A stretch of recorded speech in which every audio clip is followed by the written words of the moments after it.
What if the last words of a king could fracture a family before his coffin even reached the church?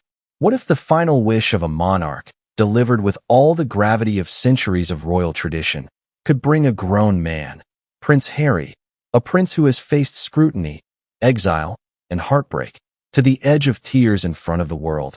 Imagine it. The room silent, the air thick with expectation, and Harry, visibly shaking, as Princess and the Queen's steadfast daughter announces something no one thought would ever be said aloud. She delivers the king's last wish, a command so shocking, so divisive, that it threatens to rip apart the delicate threads holding this royal family together. And in that moment, every eye turns toward Harry, every camera poised, every journalist holding their breath. The world watches as he struggles to hold back tears. Before we continue, please hit the like button, subscribe to the channel, and turn on the notification bell for updates. But what exactly did the king say? You've probably seen the headlines. You've likely read the snippets. Do not let Meghan attend my funeral. Harsh, cold, unforgiving. And yet, behind that statement lies a labyrinth of secrets, protocol, and emotions that very few could even begin to understand. Why would a monarch, who spent decades appearing composed, dutiful, and careful, exclude one member of his family from his final goodbye?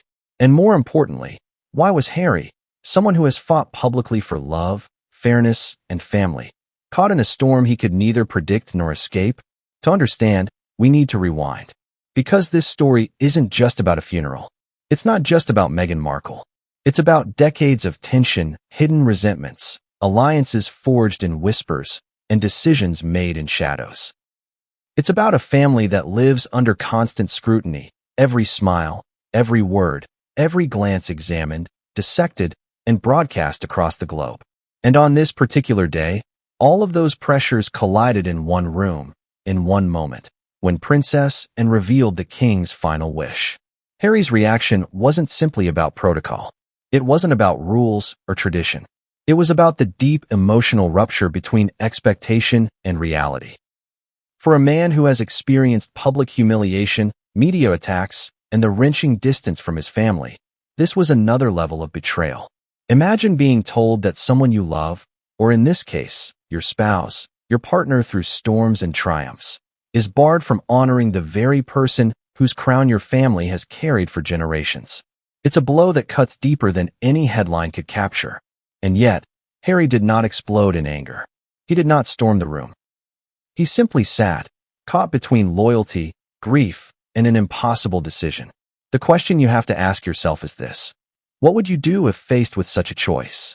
Would you obey the last wish of a parent, no matter how unjust it seemed? Or would you honor your own moral compass, your own sense of love and loyalty, knowing that the world is watching and judging every move?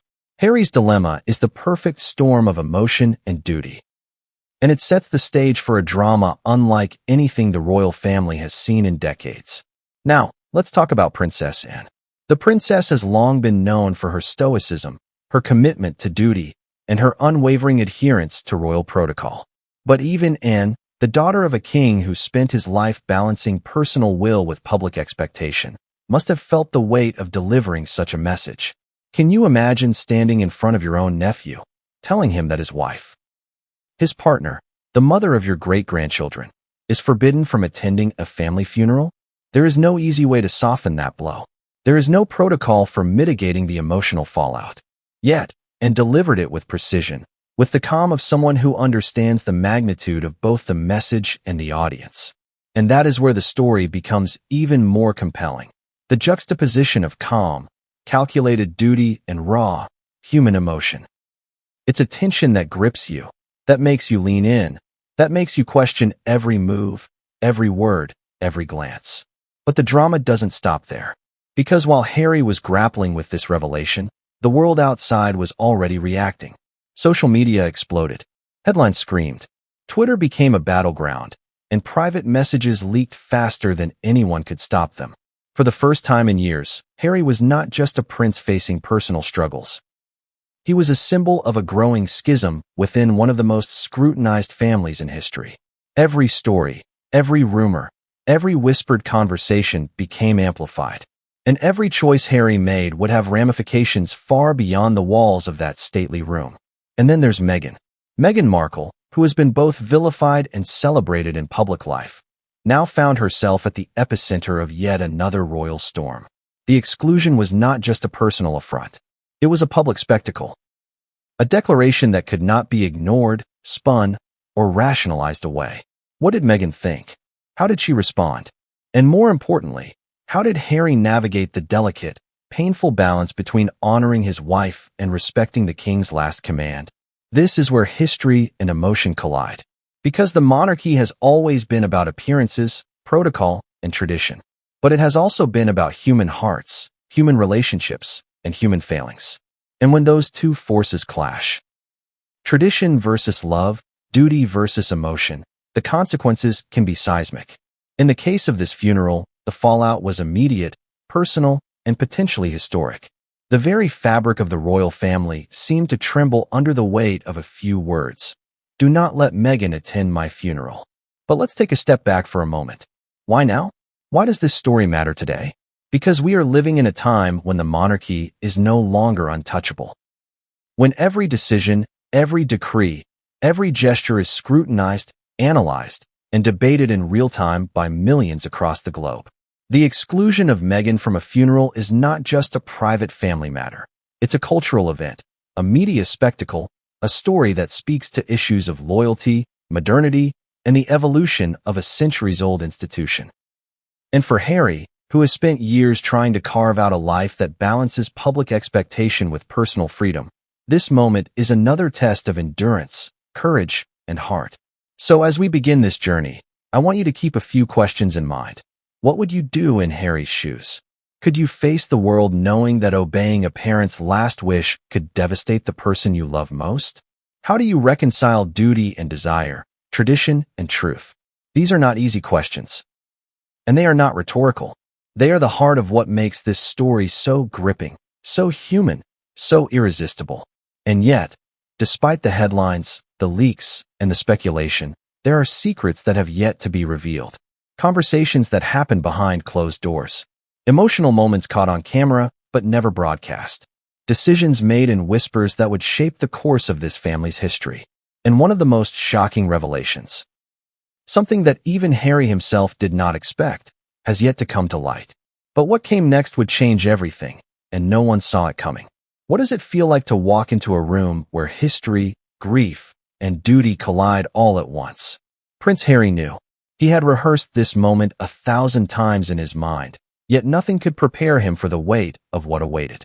The stately room was silent, ornate chandeliers casting a soft glow over the gathered royals.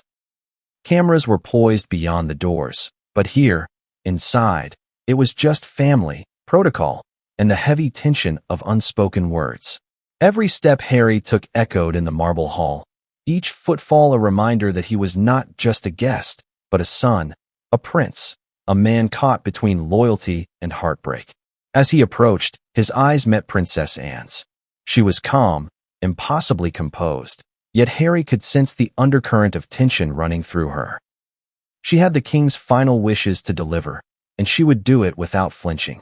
That was an duty over sentiment, always.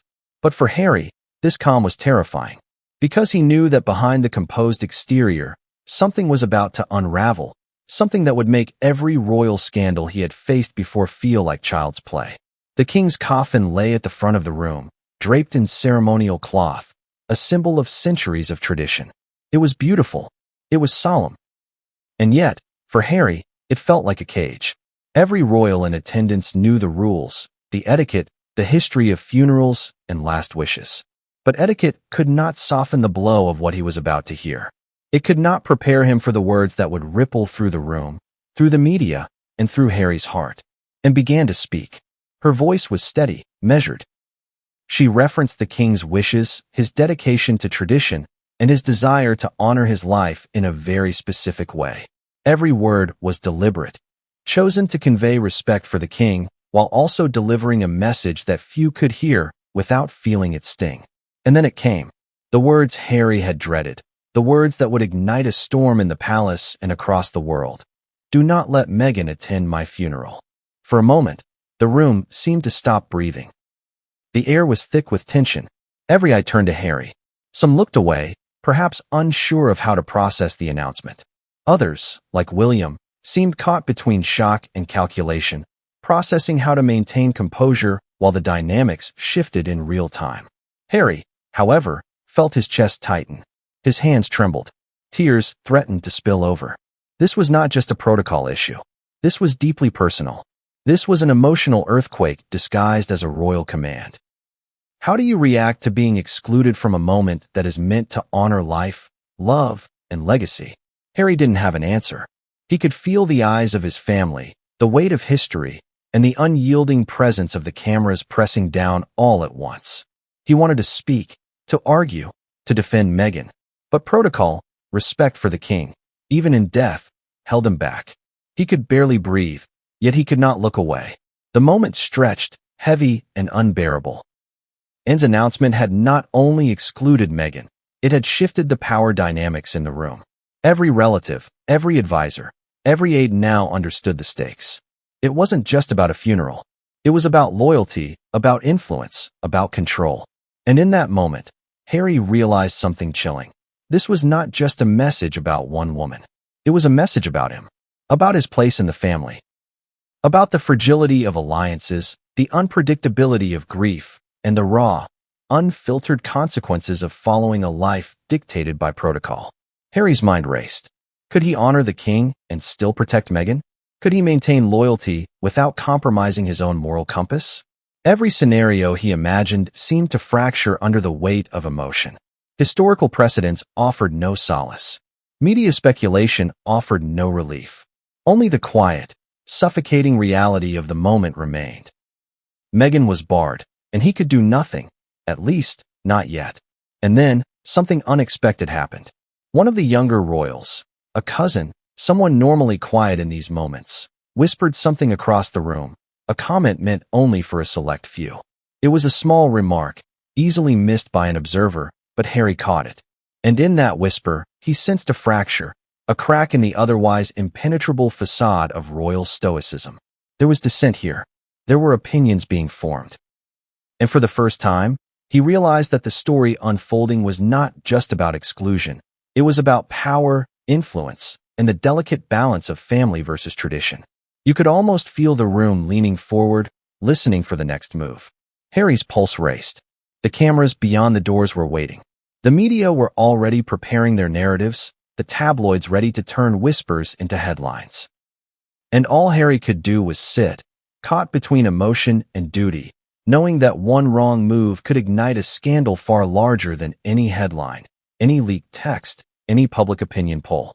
Because this moment was more than a funeral. It was a microcosm of a royal life. Every decision scrutinized, every emotion judged, every loyalty tested. Harry had faced public humiliation before, but this was intimate. This was personal. This cut deeper than any tabloid article or viral social media post. This was family. And when family fractures, the consequences are endless. Anne's eyes met Harry's again. There was no malice, only clarity. Duty had been served. The king's wishes had been communicated. But in that clarity, Harry sensed an unspoken challenge. What would he do with this knowledge? How would he navigate the tension between obedience, grief, and love? Could he maintain composure? Or would the weight of emotion finally break him in front of everyone? And then the first whispers of conversation began. Some royals murmured quietly, trying to reconcile respect for the king with empathy for Harry's plight. Others, silent, calculated the next steps, weighing public perception against private loyalty. Harry felt the tension of the room settle on him like a physical weight, heavy and suffocating. And yet, amidst all this, there was a spark, a fleeting thought. Perhaps there was a way to navigate this, to honor his grief while also honoring his love. But at what cost? And what would that cost look like when the world was watching? And just as Harry opened his mouth, ready to speak, the doors at the far end of the room creaked open. A messenger, unusually solemn, stepped inside, carrying an envelope addressed in the king's hand. The air shifted. Every head turned. The room held its breath. For a moment, Harry forgot everything. The exclusion, the heartbreak, the cameras, the protocol. Because this envelope, small and unassuming, could change everything he thought he knew about the king's final wishes. But what came next would shift the entire dynamic in the room, and no one, not even Harry, was prepared for the revelation inside that envelope.